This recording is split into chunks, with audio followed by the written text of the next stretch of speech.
আসসালামু আলাইকুম সবাইকে। আশা করি তোমরা সবাই অনেক অনেক ভালো আছো। একটা সময় ছিল যে 45 থেকে 1 ঘন্টার মধ্যে আমি একটা থ্রি পিস সেলাই করতাম। নিজের মতো করে ডিজাইন করে এই কাজগুলো করতে আমার কাছে অনেক বেশি ভালো লাগে। আর ইদানিং আমার এমন একটা অবস্থা হয়েছে যে 3 দিন লাগিয়ে আমি একটা ড্রেস সেলাই করি। এই যে ড্রেসটা দেখতে পারতেছো, একদিন রাতের বেলা আমি এই ড্রেসটা কাটিং করে রেখে দিয়েছিলাম। যেহেতু শীত পড়া শুরু হয়ে গিয়েছে আর শীতের সাথে সাথে কিন্তু শরীরের অবস্থাও খারাপ হয়ে যায়। আজকে কয়েকদিন যাবত আমার একদমই শরীরটা ভালো যাচ্ছে না। দিনের বেলা মন চায় যে রোদ্রে বসে থাকি, আর রোদে বসে থাকলে শুধু ঘুম পায়, আর ঘুমাতে ঘুমাতে আমার সারাটা দিন চলে যায়। রাতে যখন একটু ভালো লাগতেছে তখনই ভাবলাম যে বসে বসে আমি থ্রি পিসটা কাটিং করে সেলাই করে নিই। আর এখানে দেখো থ্রি পিসটা আমি কিভাবে সেলাই করব। ড্রয়িং করে সম্পূর্ণ ডিটেলস আমাকে বুঝিয়ে দেওয়া হয়েছে। এই থ্রি পিসটা ছিল আমার ভাইয়ের মেয়ে। পাজামাটা হবে ফরাসি পাজামা, আর কামিজটা হবে একটু ঢিলে ঢালা পাকিস্তানি স্টাইলের, 2 সাইডে কামিজের পকেট হবে। থ্রি পিসটা একদম নর্মাল ছিল, শুধু এক সাইডে একটু প্যানেল দেওয়া। আর এই প্যানেলটা আমি হাতায় এবং কামিজের নিচের ঘেরের পাইরে বসিয়ে দিব।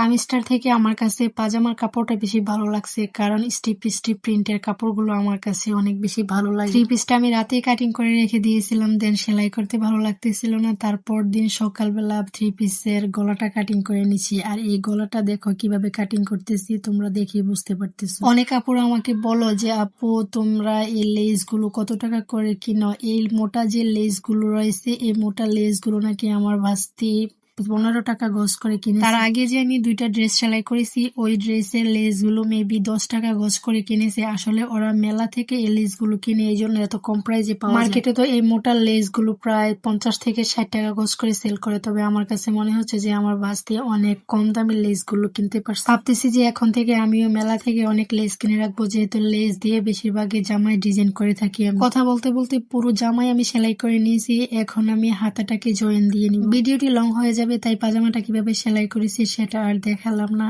এই তো দেখো থ্রি পিসটার ফাইনাল লুক।